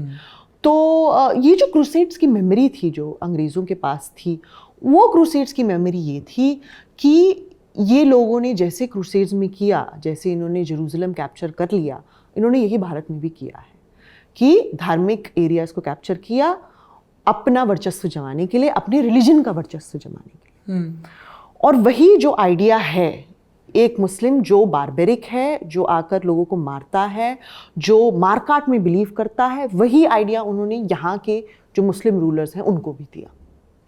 और उन्होंने सारी के सारे इतिहास को ऐसे ही देखा है। तो मेडिवल सेंचुरी के, मेडिवल टाइम के ये जो तमाम फारसी में लिखे गए अकाउंट्स हैं राजाओं के, जी जी, इसमें कहीं इस बात का जिक्र नहीं है कि मंदिरों को लूटा गया या मूर्तियों को नहीं, तोड़ा बिल्कुल गया। है, बिल्कुल है, ऐसा नहीं है कि नहीं है जिक्र, हाँ। बिल्कुल है। पर वो किस संदर्भ में है वो बहुत इंपॉर्टेंट। जैसे अगर आप कुछ उदाहरण दे सकें। जैसे कि आप मान जैसे लीजिए खिलजी के बारे में बहुत कहा जाता है, हाँ, कि औरंगजेब के बारे में बहुत कहा जाता कि है, उन्होंने मूर्तियां तोड़ी। जी, मूर्तियां तोड़ी, सोमनाथ मंदिर का आप हटा के एग्जाम्पल, मस्जिद। सोमनाथ का एग्जाम्पल जी। बहुत अच्छा एग्जाम्पल है। सोमनाथ का एग्जाम्पल लीजिए, अभी रोमिला थापर ने बहुत अच्छी किताब भी लिखी है उस पर। सोमनाथ का जो जिक्र है कि सोमनाथ तोड़ा गया और मूर्ति तोड़ी गई, वो सिर्फ और सिर्फ फारसी सोर्सेज में जिक्र है इसका, संस्कृत सोर्सेज में कोई जिक्र ही नहीं है इसका। एक तो ये बहुत इंपॉर्टेंट बात है। अब ये देखिए, ये अंग्रेज जो आएंगे ना, वो ये देखेंगे ही नहीं, वो देखेंगे फारसी सोर्सेज में जिक्र है, सोमनाथ तोड़ा गया, सोमनाथ तोड़ा गया, बात खत्म। क्योंकि उन्होंने बड़ी ऊपरी सतह पे बात की। अगर सोमनाथ का तोड़ना इतनी बड़ी बात थी तो संस्कृत सोर्सेज में क्यों मेंशन है? संस्कृत सोर्सेज तो हम फारसी सोर्सेज को डाउट से क्यों देख रहे हैं? डाउट से हम इसलिए देख रहे हैं क्योंकि फारसी सोर्सेज कहती हैं कि सोमनाथ इसलिए टूटा गया क्योंकि सोमनाथ शिव का टेम्पल नहीं है, सोमनाथ सुमनाथ का टेम्पल है। मनात एक आइडल थी अरेबिया में, जो इस्लाम के आने से पहले अरेबिया में मानी जाती थी, एक गॉडेस थी, 3 थी, लात, मनात और उज़्ज़ा। और वो जो आइडल था वो गायब हो गया था अरेबिया से, ऐसा मिथ था। वो यहाँ लाके स्थापित किया गया। तो जब मंदिर तोड़ा गया, जब गजनी ने मंदिर तोड़ा, तो उन्होंने मनात को डिस्ट्रॉय करने के लिए तोड़ा। फारसी सोर्सेज ये बोलती है। जैसे वो इस्लाम की शुरुआत में तमाम जो उस समय वहां पे देवी देवता पूजे जाते थे, उन सब के वो बीच में क्या काबा में रखाए जाते थे, बिल्कुल। तो मोहम्मद ने आके वो सारे हटा दिए थे कि काबा जो है वो अब इस्लाम का हो गया है और यहाँ पर सिर्फ अल्लाह का पूजन होगा, for the want of a better word, Allah की प्रेयर होगी। तो वो जो इंसिडेंट है उसमें माना जाता है कि मनात का आइडल गायब हो गया था।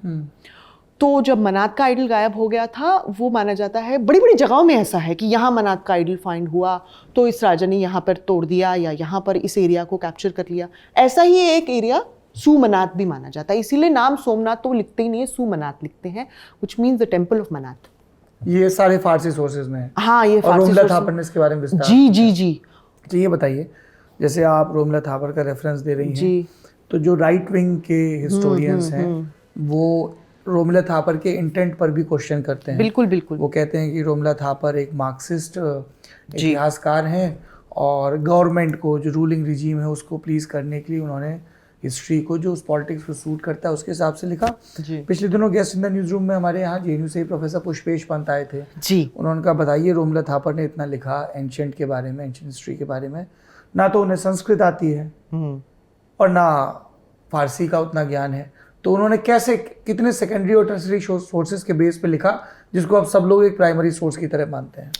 दो बातें। पहले तो मार्क्सिस्ट जो इतिहासकार हैं उसका मतलब ये होता है कि आप एक डायलेक्टिकल मटीरियलिज्म करके एक थ्योरी है जिसमें आप पूरे के पूरे इतिहास को 2 क्लासों में बटा हुआ देखते हैं, तो वो होता है मार्क्सिस्ट से। उसका कुछ लेना देना है ही नहीं कि मंदिर किसने तोड़े, मस्जिद। वो ये देखते हैं कि जो पेजेंट हैं वो हमेशा ऑप्रेस होते रहे बुर्जुआजी के तौर पे, और बस सारी हिस्ट्री को वो कहीं ना कहीं इसी तरीके से देखते एक शोषक और एक शोषित। एग्जैक्टली तो कौन शोषित थे, उनका क्या इतिहास है, और जिन्होंने शोषण किया क्यों किया, उनका क्या इतिहास है, उनको इससे क्या मिला।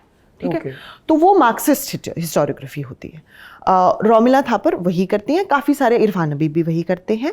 तो वो एक बात है, तो उससे उसका इसका कुछ लेना देना है नहीं। मुझे लगता है टर्म जो लेफ्ट है और मार्क्सिज्म बड़ा ही लूजली यूज होता है, इसका किसी को मतलब पता नहीं। और वो सबको मार्क्सिस्ट, कम्युनिस्ट, लेफ्टिस्ट सब और नक्सल जी सबको मिला दिया गया है जी। तो रोमिला थापर जो हैं, उनकी जो स्कॉलरशिप है बहुत इम्पोर्टेंट है, इसलिए नहीं कि और उनको लैंग्वेज नहीं आती शायद, अगर उनकी डिसएडवांटेज है भी, तो भी कहीं ना कहीं उनकी अगर आप इत्मीनान से स्कॉलरशिप पढ़ें तो आप देखेंगे कि अगर वो ट्रांसलेट करवाती भी हैं किसी से, तो वो प्राइमरी सोर्सेज से ही ट्रांसलेट करवाती हैं। तो उनकी ट्रांसलेशन पे आप त्रुटि नहीं निकाल सकते, आप किसी और से भी वही चीज़ ट्रांसलेट करवा सकते हैं। तो ऐसा नहीं है कि अगर आपको लैंग्वेज नहीं आती है तो ट्रांसलेशन सोर्सेज की हो नहीं सकती है। इतिहास जो है जब लिखा जाता है तो बहुत चीज़ों का समागम होकर लिखा जाता है। एक उसमें लैंग्वेज होती है, एक उसमें ज्योग्राफी होती है, और ज़रूरी नहीं है कि इतिहासकार को सारी चीज़ों में एक्सपर्ट हों। कि मुझे इतिहासकार बनने से पहले क्या मुझे जियोग्राफर भी बनना पड़ेगा, मुझे इतिहासकार बनने से पहले मुझे सोशियोलॉजिस्ट भी बनना पड़ेगा?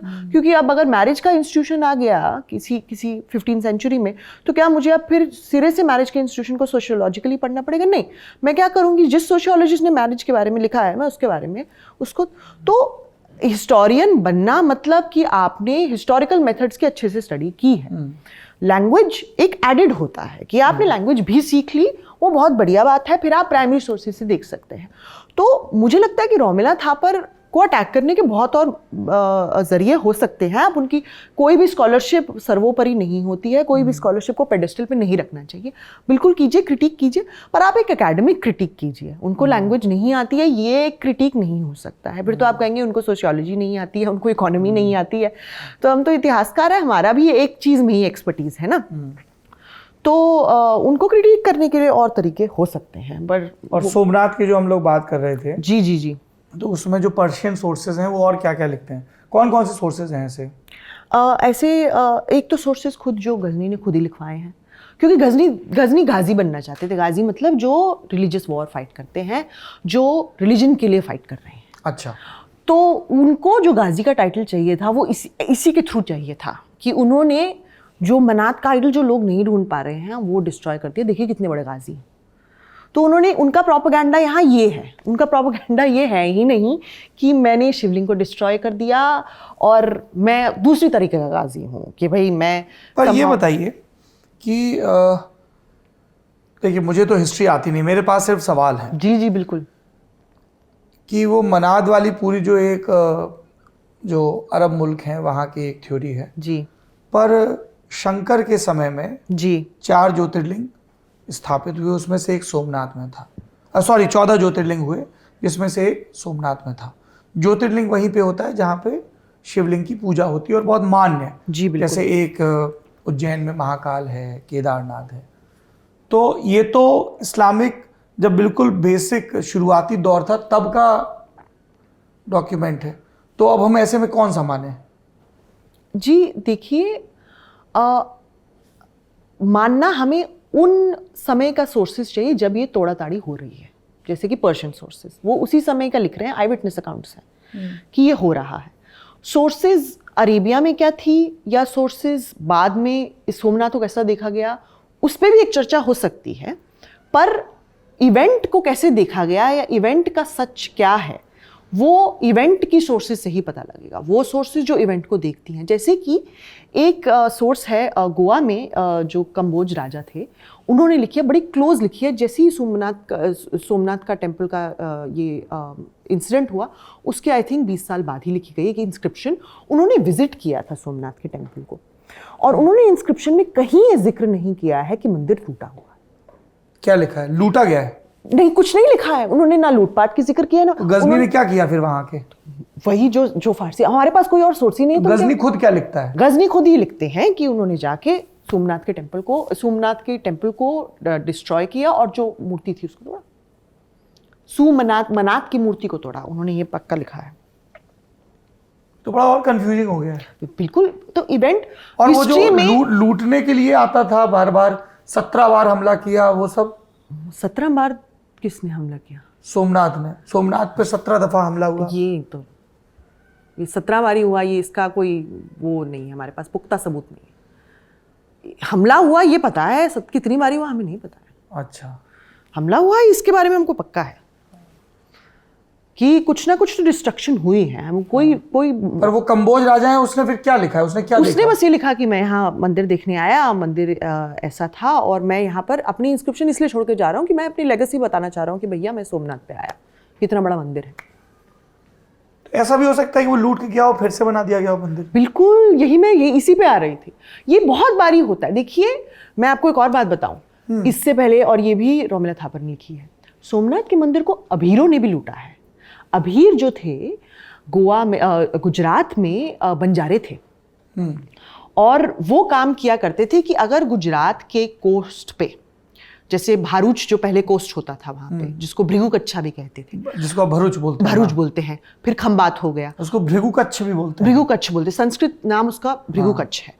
तो खंबात हो गया जैसे, तो यहाँ पर जो माल आता है उसको फिर बंजारे लेके जाते थे लैंड तक, वो ये अपना ट्रेड लेके जाते थे। और बंजारे जो होते थे वो बहुत ज़्यादा स्पाई इंफॉर्मेशन भी रखते थे। तो जो उस समय रूलर्स थे चालुक्य, क्या आपने बताया था दूर, क्या एक जासूस के लिए आपने बड़ा अच्छा दीदबान जी, दीदबान रखते थे। हाँ, दीदबान रिवाइज करना चाहिए ताकि याद हो जाए।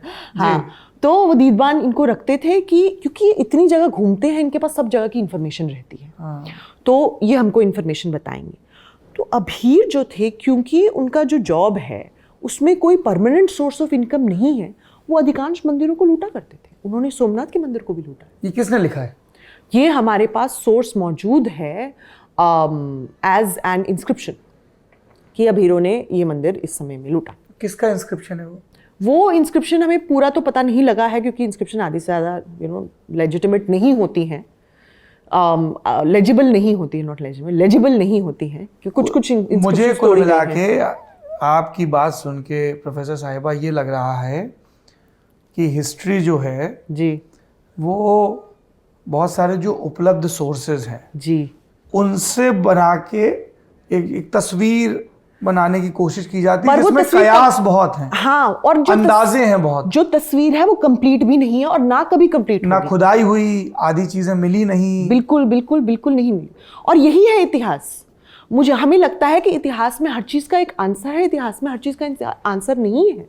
हम अपने सोर्सेस के साथ बाध्य हैं। हमारी सोर्स हमें नहीं बताएगी तो हमें नहीं पता। और अगर आगे चल के कोई और खुदाई होती है, कोई खोज होती, कुछ होता है तो वो बदल भी जाएगा। बिल्कुल बदल जाए, सिरे से बदल जाए। जैसे राखालदास बनर्जी और उन सब की खुदाई के बाद अशोक, हड़प्पन सिविलाइजेशन हड़प्पन सिविलाइजेशन, और जो जेम्स प्रिंसेप ने ब्राह्मी करी तो हमें अशोक के बारे में पता लगा। हाँ, मतलब उसके पहले तो हमें पता ही नहीं था ना कि अशोक नाम का कोई इतना प्रतापी, इतना बड़ा राजा हुआ है। लोग भूल गए थे बिल्कुल। जरा ये कहानी बताइए दर्शकों को। हाँ, ये कहानी मैं यहाँ से शुरू करूंगी कि जब हमें नहीं भी पता था अशोक थे, तो इलाहाबाद में जो प्रशस्ति मौजूद है, प्रशस्ति होता है यूलोजी, मतलब कि आपने कसीदा लिख दिया किसी रूलर के बारे में, हिंदी का। जी जी जी। तो वहाँ पर सबसे पहले अशोक की इंस्क्रिप्शन है। उसके बाद ये इलाहाबाद में खुदाई में मिली। हाँ जी, हमें ये, और ये खुदाई अंग्रेजों ने करवाई थी? नहीं, ये खुदाई नहीं है, ये जो वो पिलर नहीं होते जो अशोक, वो गड़ा हुआ है तब से, गौरी काल से गड़ा हुआ है। हाँ हाँ, तब से गड़ा हुआ, कहीं किसी जंगल में, गांव में गड़ा होगा। हाँ जी। तो वो जो प्रशस्ति, हो सकता है गिर गया हो जब ब्रिटिशर्स ने उनको देखा, तो वो स्टैंडिंग वैसे ही है और इतना अच्छे से स्टैंडिंग है। और वो ब्राह्मी लिपि में है? हाँ, वो ब्राह्मी लिपि में है, बिल्कुल। समुद्रगुप्त आए, उनको फिर भी जो गुप्ता रूलर थे, जो बहुत फेमस गुप्त, जिनको नेपोलियन भी बोला जाता था, उनकी वो सील मिली है जिसमें वो ऐसे विष्णु की तरह बैठे हुए हैं, वही समुद्रगुप्त। जी जी जी, समुद्रगुप्त, गुप्त वंश के सबसे प्रतापी राजा जी। तो समुद्रगुप्त ने अपनी वहाँ पर यूलोजी लिखाई है, जिसमें उन्होंने अपनी लिनिएज बताई है कि मैं इसको, ये मेरे फादर थे, ये मेरे उनके फादर थे, और बहुत अच्छी उनके बारे में बात लिखी गई है। उसके बाद जहांगीर, उसी जगह, हाँ उसी जगह जहाँ पे अशोक का प्रशस्ति मिला, उसके नीचे उन्होंने अपना प्रशस्ति, उसके नीचे फिर समुद्रगुप्त का। जी जी, जबकि दोनों के बीच में कम से कम 700-800 बरस का फासला। हाँ, 500-600 बरस का फासला हुआ। जी बिल्कुल। ये तो 5वीं 6वीं सदी में थे, ये थे समुद्रगुप्त। थर्ड 4th सेंचुरी में जी। 4th सेंचुरी में। जी जी जी। और ये अशोक तो ईसा के भी 200-250 बरस पूर्व। हाँ, ये थे अराउंड 3rd सेंचुरी बीसी, हाँ, 2nd सेंचुरी बीसी। जी जी जी। वही उन्होंने लिखा। और फिर उसके नीचे किसका है? जहांगीर उसके का? नीचे अकबर का है। कमाल है। सबको था कि हम जब तक यहाँ नहीं लिखा लेंगे तब तक हम वहां नहीं होंगे। पर मुद्दे की बात ये है, मसला बहुत इंटरेस्टिंग ये है कि ना तो अकबर को ब्राह्मी आती थी, और उसके बाद जब जहांगीर आए उन्होंने भी लिखा, ना ही जहांगीर को ब्राह्मी तो आती। इनकी लिपियां क्या थी? समुद्रगुप्त की लिपि क्या थी? समुद्रगुप्त की लिपि भी वही थी, ब्राह्मी। जी। तो अकबर ने फिर किस लिपि में लिखवाया? फारसी। अच्छा, तो ऊपर ब्राह्मी, ब्राह्मी फिर फारसी। फारसी, फिर जहांगीर की फारसी। और उसके बाद भी 18वीं शताब्दी में कुछ रूलर्स थे जिन्होंने लिखवाया है। वो हमें पता नहीं कौन, कोई छोटे छोटे रूलर रहे होंगे, पर पॉइंट ये है सबका सब्जेक्ट मैटर सेम है। जबकि अकबर को नहीं समझ आया कि यहाँ क्या लिखा हुआ है। सबने अपनी लिनिएज के बारे में ही बात की है। जहांगीर बात करते हैं कि मेरी लिनिएज कितनी महान है, अकबर मेरे फादर थे, उससे पहले वो थे। और ये पढ़ी कब गई ब्राह्मी लिपि पहली बार? जेम्स प्रिंसेप ने पहली बार ये पढ़ी। अंग्रेज थे। हाँ जी, 19वीं शताब्दी में उन्होंने जैसे कि क्यूनिफॉर्म पढ़ी गई थी, हायरोग्लिफिक पर। क्यूनिफॉर्म जो है मेसोपोटामिया की भाषा थी, उन्होंने वो जो क्ले टैबलेट्स पे गाड़ गाड़ कर एक पूरा एपिक लिखा, उसको एपिक ऑफ गिलगमेश कहते हैं। वो वर्ल्ड्स ओल्डेस्ट टेल मानी जाती है। वो बड़ी इंटरेस्टिंग, हाँ जी हाँ जी, बड़ी इंटरेस्टिंग कहानी है वो। और फिर जैसे इजिप्ट में वो लोग गए, उन्होंने हायरोग्लिफ्स को तोड़ा, ऐसे ही उन्होंने ब्राह्मी को तोड़ा। और उसके बाद हमें पता लगा, उनको पहले अशोक का नाम पता नहीं था। उन्होंने बोला कि कोई रूलर थे देवनाम प्रियदर्शी करके।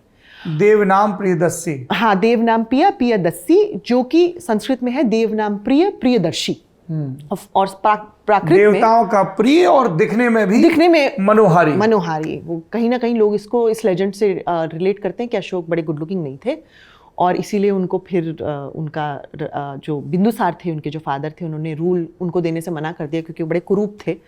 और पर वहां तो लिखा है प्रियदर्शी, तो शायद इसीलिए उन्होंने अपना टाइटल इसलिए रखा प्रियदर्शी की। देवनाम प्रियदर्शी। हाँ जी, प्रियदर्शी बिहार में बहुत सारे लोग लिखते हैं। हाँ जी, बिल्कुल बिल्कुल। तो टाइटल बहुत फेमस है। पर ये कितना सच है, क्योंकि जो अशोक की कहानी है वो कहीं ना कहीं बौद्ध धर्म से जुड़ी हुई है। और बौद्ध धर्म ने अशोक को यूज़ इसलिए किया क्योंकि बौद्ध धर्म को लगा कि भाई अगर हम अशोक को दिखा देंगे कि ये बहुत ही ख़राब राजा थे, और फिर क्योंकि उन्होंने बौद्ध धर्म तो माना ही था, उन्होंने अपनी इंस्क्रिप्शन में कबूल किया है, तो हम इनको ये बता पाएंगे कि भाई कितने प्रतापी राजा। देखो कैसे हमने चेंज करवा दिया। मैं ब्लैक से व्हाइट हो गया। बिल्कुल, क्या हृदय परिवर्तन ओवरनाइट हो गया बौद्ध बनने के बाद। जी। और सब जगह वो उदाहरण बताया जाएगा कि देखो इतना बड़ा राजा और उसको भी हमने ऐसे कर दिया, तो तुम भी ठीक हो जाओगे। तो और इतना खराब राजा प्रोपेगेंडा में तब यूज किया गया। जी, पहले उनको चंड अशोक बोला जाता था, और बोला जाता था उन्होंने अपने 99 भाइयों का मर्डर करवा दिया। उनके पास एक अशोक हेल करके था, जहां पर अगर कोई गलती से गुजर जाए तो उसकी मौत हो जाती थी। कि बस तुम आ क्यों गए, मतलब विम्सिकल जो किलिंग है कि बस मारने के लिए मारना, प्लेजर के लिए मारना। इस तरीके से उनके कैरेक्टर को, हाँ, कैरेक्टर को। और इसीलिए फिर वो क्योंकि कुरूप थे और इसीलिए कहा गया, तो उनको चंड अशोक बोला जाता था कि बड़ी बड़ा ही उनका एक वो। और उसके बाद उस हेल में कहते हैं कि एक बौद्ध धर्म के अनुयायी थे, वो चले गए, और उनके जो हेल के जो बॉडीगार्ड थे उन्होंने पकड़ लिया। उन्होंने कहा भाई अब तो तुम्हारा खैर नहीं। तो उन्होंने कहा ठीक है भाई, तुम मुझे मारना चाहते हो तो मार दो। तो उन्होंने कुछ दिन उनको टॉर्चर किया। उसके बाद 7वें दिन उन्होंने एक चमत्कार दिखाने शुरू कर दिए। तो वो तो शौक हो गए। उन्होंने अशोक को बुलवा लिया। उन्होंने कहा भाई देखिए, तो चमत्कार कर रहे हैं, ये आवाज़ यहाँ से बोल रहे हैं, वहाँ से आ रही है, वहाँ से बोल रहे हैं, यहाँ से आ रही है, ये लेविटेट कर रहे हैं, ऊपर उठ रहे हैं, कैसे हो रहा है। तो अशोक ये देख के एकदम चकित हो गए, और उन्होंने अशोक को बोला कि भाई तुम भी ऐसे बदल सकते हो अगर तुम बौद्ध धर्म का पालन करना शुरू करो। तो उन्होंने पूरे के पूरे फिर हेल को तुड़वा दिया था। ये कहानी है अशोक। और वो जो कलिंग की लड़ाई वाली कहानी बताई जाती है, हाँ, वो अलग कहानी है, वो उससे जोड़ के देखा जाता है। जबकि कलिंग इंस्क्रिप्शन में कहीं भी बुद्धिज्म का मेंशन नहीं है। उन्होंने कभी ये बोला ही नहीं। उनको बस आत्मग्लानि हुई कलिंग के वॉर में कि भाई, और उसमें भी आत्मग्लानि, मैं यहाँ पर थोड़ा कास्ट को लाऊंगी, उसमें भी आत्मग्लानि सबसे ज़्यादा इस बात की हुई कि उन्होंने ब्राह्मणों को मार दिया, इतने सारे ब्राह्मण लाइव्स लॉस्ट हुई। और बाद में फिर वो बोलते हैं कि लोगों की लाइव्स लॉस्ट। ये ब्राह्मी लिपि में लिखे अवशेषों में ऐसा है। जी, कलिंग का अवशेष। जी, उनके 8th इंस्क्रिप्शन में, जो उनकी इंस्क्रिप्शन टोटल कितने मिले 8th रेगनल ईयर में उनके, हमें कम से कम भी आई थिंक 70-80 तो मिले ही मिले। जो कि पक्का है। कुछ स्टैंडिंग पिलर्स पे हैं, कुछ रॉक पे हैं, गिरनार रॉक इंस्क्रिप्शन जो जिसमें वो बताते हैं कि वो उन्होंने मीट खाना कम कर दिया। एक में वो बोलते हैं कि पहले हमारे यहाँ 3 पीकॉक और 2 डियर कटते थे राजभोज के लिए, अब सिर्फ 1 पीकॉक और 2 डियर कटते हैं राजभोज के क्योंकि और ये सब लिखवाया, कमाल। हाँ जी, उन्होंने बिल्कुल लिखवाया। और क्योंकि अगर आप उनको उनकी इंस्क्रिप्शन से देखें तो नजर आता है कि वो भी at the end of the day एक राजा है जो कि चेंज होने की कोशिश कर रहे हैं। पर अगर आप उनको बुद्धिज्म के नज़रिए से देखें तो ऐसा लगता है कि वो ओवरनाइट चेंज हो गए। और फिर बुद्धिज्म कहता है कि जब उन्होंने ये अपना हेल तोड़वा दिया उसके बाद वो धर्म अशोक बन गए और उन्होंने फिर सब कुछ धार्मिक किया। उन्होंने बड़े सारे बहुत भिक्षुओं को पेट्रनेज देना शुरू कर दिया, उन्होंने स्तूप बनवाए, उन्होंने बुद्ध के अवशेषों को पता नहीं कितने सारे स्तूपों में, नंबर्स बड़े एग्जैजरेटेड हैं, 200 स्तूपों में, 300 स्तूपों में अलग अलग रखवाया। तो ये जो है अशोकवादन की स्टोरी है, अशोकवादन एक सोर्स है। आपकी सब बातें सुन के मुझे तो और लग रहा है कि हिस्ट्री में तो आप किसी भी चीज़ पर एक आखिरी राय नहीं बना सकते। बिल्कुल भी नहीं, बिल्कुल भी नहीं। बहुत ही इवोल्यूशन की तरह एवर इवॉल्विंग प्रोसेस है। जी बिल्कुल बिल्कुल। सोर्सेज मिलते रहेंगे, कोलैबोरेट होते रहेंगे, कंटेस्ट करते रहेंगे एक दूसरे से, बिल्कुल, और नई नई थ्योरी आती रहेंगी। जी बिल्कुल। इसीलिए मुझे लगता है कि कहीं ना कहीं जैसे आज पॉपुलरली इतिहास डिस्कस होता है, हालांकि मुझे बहुत खुशी है कि इतिहास चलिए डिस्कस तो हो रहा है, पहले तो बहुत बोरिंग विषय मानते थे और किताबों में ही पढ़ा रहता था, तो मुझे बहुत खुशी है कि डिस्कस होता है। पर जिस तरीके से डिस्कस होता है मुझे लगता है बड़ा सिंपलिस्टिक है, क्योंकि भारत का जो इतिहास हम नायकों और खलनायकों की खोज करते हैं, बाइनरी एक फिक्स करना चाहते हैं। हाँ, ये पूरा बुरा, ये पूरा अच्छा, और सिर्फ धर्म के नाम से और धर्म की जो नजरिए से देखते हैं वो मुझे लगता है कहीं ना कहीं गलत है। बिकॉज जो ह्यूमन हिस्ट्री है वो कहीं ना कहीं ह्यूमन से ही बनी है, और अगर ह्यूमन सिर्फ एक धर्म की आइडेंटिटी लेके नहीं रखते, जैसे मेरी आइडेंटिटी एक महिला की भी है, मेरा एक धर्म भी होगा, मेरी एक रेस भी होगी, मेरी एक नेशनलिस्ट आइडेंटिटी भी है, मैं अपने आप को पंजाबी ज़्यादा मानती हूँ, बाकी चीज़ें कम मानती हूँ, तो वो मेरी एक प्रेफर्ड आइडेंटिटी भी ज़्यादा है, so on and so fourth. तो वो सबका समागम मैं हूँ, तो हिस्ट्री भी सबका समागम है, सारी आइडेंटिटीज़ का समागम है। मुझे लगता है हम सिर्फ धर्म के नज़रिए से देख के अपनी हिस्ट्री को कम करते हैं और फिर बोलते हैं कि बड़ी देखिए हमारी हिस्ट्री कितनी महान है। अगर आपको जेन्युइनली दिखाना है आपकी हिस्ट्री कितनी महान है, आप दिखाइए कि आपकी हिस्ट्री कितने अलग अलग रंग हैं, कितनी बड़ी है, कितनी अथाह है, प्लूरैलिटी है, कितनी प्लूरैलिटी, कितनी अलग अलग नस्लें आई, कितने अलग अलग तरह के और निर्माण भारत हुए। तो इस मामले में ब्लेस्ड है, क्योंकि हमेशा से ही जो आज हम जिसको भारत मानते हैं, पाकिस्तान और अफगानिस्तान को भी उस समय इंक्लूड कर लीजिए, तो कितने ऐसे लोग आए शुरू से, शाकास को ले लीजिए, कुशान्स को ले लीजिए, जो यहाँ पर अपनी अपनी छाप छोड़ते गए, और यहाँ पे उन्होंने फिर कई ऐसी चीज़ों को जन्म दिया जो पहले नहीं थी। जैसे कि जब कुशान्स आए तो उन्होंने अपने कॉइन्स में ब्रह्मा का वो इमेज बनाना शुरू किया। पहले ब्रह्मा का जो इमेज था वो किसी कॉइन पे था ही नहीं। हमें सबसे पहले यहाँ पे मिलती है। कुशान्स आए भी उस समय जब मूर्ति बनाना बस शुरू ही हुआ था। कनिष्क के जो बहुत सारे अवशेष हाँ, बस उस समय शुरू ही हुआ था, पहले मथुरा में और कई जगहों पे। हाँ, पहले बनती नहीं थी मूर्तियाँ, पहले मूर्ति बनने का वो ही नहीं था। सबसे पहले तो बुद्धिज़्म ने ही शुरू किया, महायाना बुद्धिज़्म ने शुरू किया ये कि वो मूर्तियाँ बनाते थे बुद्ध की।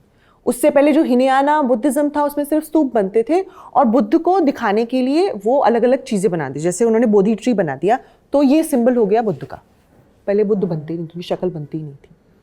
और ये जो हिंदू देवी देवता हैं इनकी मूर्ति बाद में महायाना बुद्धिज़्म से ही, बाद में इसीलिए वेद में कहीं मूर्तियों का जिक्र नहीं, और स्वामी दयानंद सरस्वती इसलिए बार बार मूर्ति पूजा का विरोध जो पूरा आर्य समाज का। जी बिल्कुल बिल्कुल बिल्कुल, क्योंकि पहले कोई मूर्ति का आइडिया ही नहीं था। ये बाद में शुरू हुआ जब महायाना बुद्धिज़्म में उन्होंने देखा, तो कुशान्स जब आए थे तो इसी प्रेसिपिस पे आए थे कि मूर्ति पूजन बस शुरू होने ही वाला था, मूर्तियाँ बनने की जो चलन था। उनके वहाँ पे हमें एक ज्वेलरी बॉक्स मिला है जिसमें एक इंद्र का वो है छोटा सा उन्होंने बनाया है, फिर ब्रह्म का बनाया है और फिर कनिष्क का बनाया है। इंद्र को उन्होंने एक राजा की तरह रूलर माना है, ब्रह्म भगवान हो गए, और कनिष्क फिर सो इंटरेस्टिंग जी है। और तो ये सब हम खो देंगे अगर हम धर्म से ही देखते रहेंगे। कुशान्स की बात आज कौन करता है, बिल्कुल बहुत अलग से पड़े रहते हैं उनको। अच्छा, आपको लगता है being this is my last question for this बैठकी, पर अभी इतनी सारी चीजें खुल गई हैं कि I will have to invite you again. जी जी जी जी जी। और इस बार तो आप देख ही रहे हैं कि चर्चा इधर भाग रही फिर इधर भाग रही है। This is so fascinating. मैं ये जानना चाहता हूँ कि as a student of history आपको ऐसा लगता है, अगर हम वो पॉलिटिकल एलिगेशंस को एक तरफ छोड़ दें, कि सारे पीरियड्स पर पर्याप्त ध्यान नहीं दिया गया है अभी हिस्ट्री में? जैसे आपने कहा कनिष्क का उतना जिक्र नहीं होता है। बिल्कुल बिल्कुल, मुझे लगता है बिल्कुल है। इस पे मैं आना चाहूँगी। सबसे ज़्यादा, जैसे मेरी ही एक्सपर्टीज़ मिडीवल इंडियन हिस्ट्री में है, सबसे ज़्यादा रिसर्च मुगल्स पे हुई है। जैसे कि मुगल्स के अलावा कोई है ही नहीं। मैंने जो अपनी एमफिल और पीएचडी की थी वो इसी रीज़न पे नॉन मुगल एरियाज़ में की है, क्योंकि मुझे कहीं ना कहीं लगता है कि अगर हम एज ए हिस्टोरियन ऐसी जगहों पे नहीं स्टडी करेंगे तो कौन करेगा। तो जैसे बीजापुर में मैंने स्टडी की जहाँ पर आदिल शाहियों का वर्चस्व था, मांडू पे मालवा सल्तनत का वर्चस्व था। मुगल्स बाद में आए, पर कहीं history is very north centric as well. बहुत नॉर्थ सेंट्रिक है, बहुत ज़्यादा नॉर्थ सेंट्रिक है मुझे लगता है। क्योंकि मैं ये जानना चाहूंगा कि जिस वक्त यहाँ खिलजी थे, बलबन थे, कोई भी थे जी, उस समय तमिलनाडु में कौन था, केरल में कौन था, बिल्कुल। किस तरह के साम्राज्य थे उस समय, असम में कौन था, बंगाल में कौन था, पर उन पर उतने विस्तार से बात नहीं होती। पाल वंश के बारे में की बहुत पॉपुलर डिस्कोर्स में चर्चा हो रही, राष्ट्रकूटों के बारे में बहुत विस्तार से बात हो रही हो। इसके दो रीजन है। एक तो पहले ऑल्सो है कि मुगल्स की सोर्सेज बहुत है। उनके जो हमें टेक्स्ट्स बहुत मिलते हैं, पेंटिंग्स बहुत मिलती हैं, उन्होंने बनाया बहुत है, तो उनकी जो सोर्सेज है ना, क्योंकि ज़्यादा हैं तो उस पर बहुत सारा काम हो सकता है। और एक कंटिन्यूटी हो गई अंग्रेजों ने, क्योंकि उनके सब सोर्स नष्ट नहीं की और उन्होंने सबसे ज़्यादा उसमें इंटरेस्ट भी दिखाया, तो कहीं वो बेंट भी रहा। अब जो है, क्योंकि आर्कियोलॉजी बहुत अच्छे से खुल गई है, अब मुझे लगता है बाकी एरियाज पे भी रिसर्च होनी थोड़ी बहुत शुरू हो गई है, और साइंस भी आ गई, तो डेटिंग भी की जा सकती है। जी जी जी। और इतिहास को जैसे हम देखते हैं, वो कहीं ना कहीं जो एक सेंस ऑफ हिस्ट्री है, वो मुझे लगता है तुर्कों के आने के बाद से ही अच्छे से आई है। पहले इतिहास के लिए नहीं लिखा जाता था, पहले इतिहास को पुराणों के साथ जोड़ के देखा जाता था। तो जो भी लिटरेचर लिखी जा रही है, जैसे एक रामचरित्र करके लिटरेचर है जो रामपाल के लिए लिखी गई थी, अब उसको लिखा गया है एज अ चरित्र लिटरेचर। चरित्र जो होता है, बायोग्राफी का जॉनर है संस्कृत में, रामचरितमानस भी वहीं से आती है, चरित्र लिटरेचर पे ही बेस्ड है। तो जो रामपाल के लिए लिखा गया, लिखी बहुत बढ़िया गई है उन्होंने, पर उन्होंने क्या किया, उनको रामचरितमानस के जो रामायण के, जो वाल्मीकि रामायण के जो थे, उनसे कंपेयर कर दिया। तो अब मुझे नहीं पता कि वो रामपाल का वर्णन कर रहे हैं आदि जिक्र, या फिर रामपाल एक राजा थे। जी, पाल राजा थे बंगाल के, उस पर रामचरित्र लिखा गया। रामचरित्र कहते हैं उसको, उस किताब को। तो आप कह रहे हैं जैसे तुर्कों के साथ आया वो। हाँ, वही जैसे राजतरंगिणी के बारे में बताया जाता है। हाँ, राजतरंगिणी एक एक्सेप्शन है, और वो एक्सेप्शन इसलिए भी है, इस पे भी रोमिला थापर ने बहुत अच्छी एक थीसिस लिखी है अपनी। वो एक्सेप्शन इसीलिए है कि अगर आप राजतरंगिणी को देखेंगे तो वो एक ऐसे एरिया से आती है जहाँ बुद्धिज्म बहुत ज़्यादा था। बुद्धिस्ट के पास डॉक्यूमेंटेशन का बहुत पुरानी हिस्ट्री। शैविज्म भी बहुत रहा है लेकिन उस एरिया में। हाँ, पर बुद्धिज्म बहुत ज़्यादा रहा। तो और बौद्ध संगतियाँ हुई हैं वहाँ। हाँ हाँ, बहुत ज़्यादा। तो और ये जो रिकॉर्डिंग का ट्रेडिशन आया है कि मैं रिकॉर्ड करूँगा कि पहले ये राजा हुए, फिर ये राजा, ये बुद्धिज्म से आया है, काल्हान की राजतरंगिणी में। क्योंकि बुद्धिज्म, तो जो हमें अशोक के मिलते हैं इंस्क्रिप्शन, हाँ तो जी, वो भी आप कह रही हैं कि वो बुद्धिस्ट इंप्रेशन था कि वो पत्थरों पर खुदवाने लगे कि मैंने ये खाया या मैंने ये किया? नहीं, वो कहीं ना कहीं फिर आया है अखेमेनिड एम्पायर से, जो एक एम्पायर था पहले ईरान इराक वाले जो एरिया था वहाँ पर था, सैसनियन एम्पायर के आने से पहले। तो उनके जो एक रूलर थे दरियूश करके, दरियूश द फर्स्ट, उन्होंने एक चलन शुरू किया था जहाँ वो अपनी शक्ल बनाते थे और फिर उसके बाद अपना इंस्क्रिप्शन लिखवाते थे, और इंस्क्रिप्शंस में वो खासकर उनको चुनाव लड़ना होगा पक्का आधुनिक भारत में, अपनी ही शक्ल बनाते थे।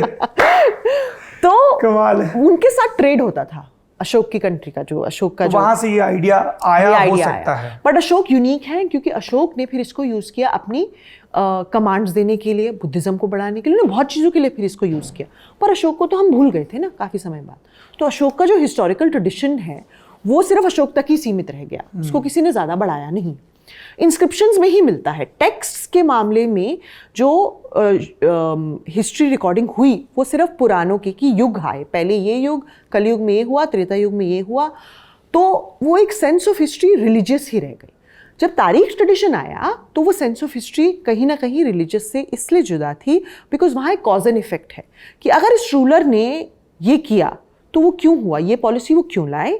जैसे तुगलक की पॉलिसीज़ के बारे में हमें नहीं पता लगता कि उन्होंने क्या ख़राब पॉलिसीज़ की, चेंज क्यों करी कैपिटल, अगर उसका कॉज एंड इफेक्ट में नहीं होता। जैसे राजतरंगिणी में भी ये है, वो कहते हैं कि जो हर्ष थे, हर्ष एक राजा थे, उन्होंने काफ़ी सारी मूर्तियाँ तोड़ी, उन्होंने मंदिर तोड़े, क्योंकि कन्नौज के राजा हर्ष नहीं, दूसरे राजा हर्ष, कश्मीर के राजा हर्ष, हाँ। जो 1089 से 1101 AD तक रूल किए थे। अच्छा। उनका वर्णन है राजतरंगी में, उन्होंने काफी मूर्तियां तोड़ी, उन्होंने काफी मंदिर तोड़ दिए। क्यों?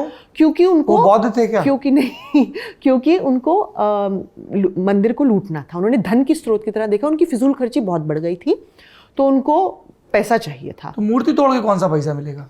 ये अब मुझे नहीं पता, बट मंदिर जो थे, ये राजतरंगिणी में लिखा है, ये राजतरंगिणी में मंदिर, लेकिन जो थे वो इकोनॉमिक स्रोत तो थे ही, उनके पास तो पैसा मंदिरों तो में बहुत लूट की उन्होंने, मंदिरों में लूट की और मूर्तियां तोड़ी।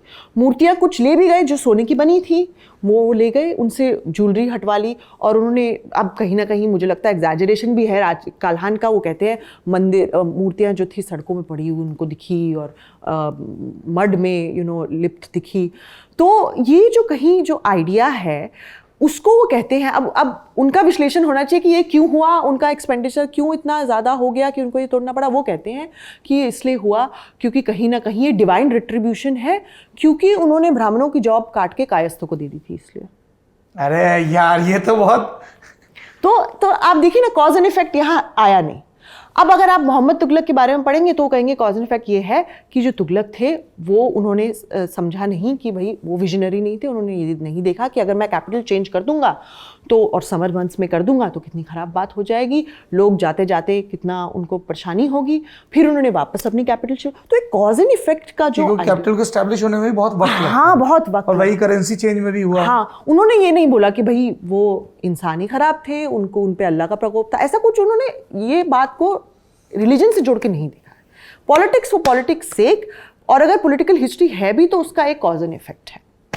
तो आखिरी में ये समझ में आया कि हिस्ट्री ऐसी चीज़ है जिसको खूब पढ़ते रहिए, आखिरी राय से बचिए, कॉज एंड इफेक्ट समझिए। रिलीजन एक एंगल है पर इकलौता एंगल नहीं है, अंततः पॉलिटिक्स है सत्ता पर बने रहने की, गेम ऑफ थ्रोन है, उसमें कभी रिलीजन काम आता है और कभी कोई और फैक्टर्स भी काम आते हैं। जी। रुचिका जी बहुत बहुत शुक्रिया, आपने इतना वक्त दिया, मुझे बुलाने के लिए बहुत शुक्रिया। पर ये मेरे लिए बड़ा अजीब सा हो गया है कि आए थे एक प्रॉब्लम सॉल्व करवाने और 12 अनसॉल्व प्रॉब्लम्स लेके जा रहे हैं। ये ऐसा सो विल कीप टॉकिंग, क्योंकि संवाद ही एकमात्र तरीका है। जी बिल्कुल। Thank you so much. Thank you. बैठकी का ये एपिसोड आपको कैसा लगा कमेंट बॉक्स में जरूर बताइए। और अब हमको लग गया है चस्का, तो अब हम इतिहास के खूब सारे इस तरह के स्कॉलर्स को बुलाएंगे और उनसे अपने और आपके हिस्से के सवाल पूछते रहेंगे। बातचीत चलती रहेगी, बैठकी यूं ही होती रहेगी। आप देखते रहिए ललन टॉप।